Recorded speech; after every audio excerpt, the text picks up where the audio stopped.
پھر آپ ایک شخص FIR نہیں کٹا سکتا، وہ ملک کیا چلا؟ جو فرسٹ ایڈ دیتا ہے اس کے ایک بیان ہے، ڈاکٹر کہتے ہیں زراعت لگے ہیں، پارٹی کہتی ہے نہیں گولیاں لگی ہیں۔ آپ کے وزیر اعلیٰ کے حلقے میں واقع ہوا ہے، آپ کے وزیر اعلیٰ کا ہوم ڈسٹرکٹ ہے، اس کی ہوم تھانہ ہے، ٹھیک ہے، اس میں FIR آپ نہیں کٹوا سکتے ہیں تو پھر آپ ایک شخص FIR نہیں کٹا سکتا، وہ ملک کیا چلائے گا؟ میں حسان صاحب یہ آپ میرے آرگومنٹ ابھی ختم نہیں،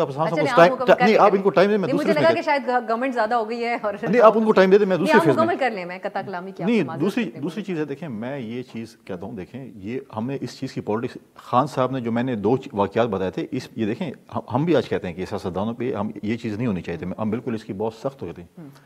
لیکن یہ جو کرٹیسزم کرتے تھے ماضی میں دوسروں پہ، آپ مجھے بتائیں جو واقعہ ہوا، افسوسناک واقعہ ہوا، کیا GT روڈ پہ وسیم اکرم پلس نے کوئی ایسا اسپتال نہیں بنایا جس میں فرسٹ ایڈ عمران خان صاحب کو دی جا سکے، اس کے بعد اس کو 2 گھنٹے کا سفر کرنا پڑا اور وہ اسپتال تو اس علاقے میں بھی ہوگا، کوئی بھی نہیں تھا جانا انہوں نے شوکت خانم، نہیں انہوں نے کسی کو بھی نہیں چنا، جیسے ہم لوگ باہر جاتے ہیں بقول ان کے پاس بھی GT روڈ میں کوئی اسپتال نہیں تھا جس پہ جا سکے، انہوں نے شوکت خانم کو چنا۔ اب پرابلم یہ ہے کہ اس میں بڑی کنٹروورسیز ہوئی جو کہ نہیں ہونی چاہیے تھی اور ان کی وجہ سے ہوئی۔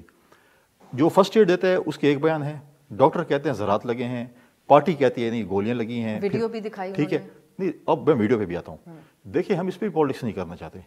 لیکن جو ویڈیو دکھائی ہے اس پہ سوشل میڈیا پہ آپ نے ویڈیو دیکھی ہے، ہمیں بھی سوشل میڈیا پہ دیکھی ہے، اس پہ بہت سے اعتراضات بھی اٹھے ہیں۔ آج یہ ڈیمانڈ کریں میں تو ڈیمانڈ کر رہا ہوں کہ اس کے اوپر ایک فل ٹائم ایک جو ہے ایک اتھینٹک میڈیکل بورڈ بننا چاہیے جو کہ چیک کرے کہ ڈاکٹر ان کے جو ڈاکٹر تھے وہ غلط سٹیٹمنٹ دے رہے تھے، فرسٹ ایڈ والا غلط سٹیٹمنٹ دے رہا تھا یا ان کی پارٹی غلط سٹیٹمنٹ دے رہی تھی۔ میں بھی کہتا ہوں بہت سخت کنڈیم کرتے ہیں، لیکن اس ویڈیو پہ بہت سارے کوسچنز مارک ہمارے ہیں۔ ویڈیو کے اوپر بھی آپ لوگ سمجھتے ہیں؟ یس بالکل، سوشل میڈیا بھائی، سوشل میڈیا پہ کیا کچھ نہیں ہو سکتا۔ اس ویڈیو کی پھر اس کی ویڈیو کے نہیں، اس ویڈیو کے مقابلے میں ایک سوشل میڈیا پہ باقی ویڈیوز بھی ہیں کہ اس طریقے سے بھی زخم بن سکتے ہیں، جو کہ میں نہیں چاہتا کہ انہوں نے نہیں کیے ہوں گے، میں کہتا ہوں نہیں کیے ہوں گے، لیکن ابہام ہے، لیکن قوم یہ بھی دیکھنا چاہتی ہے کہ واقعی یہ چیز ہے یا نہیں ہے۔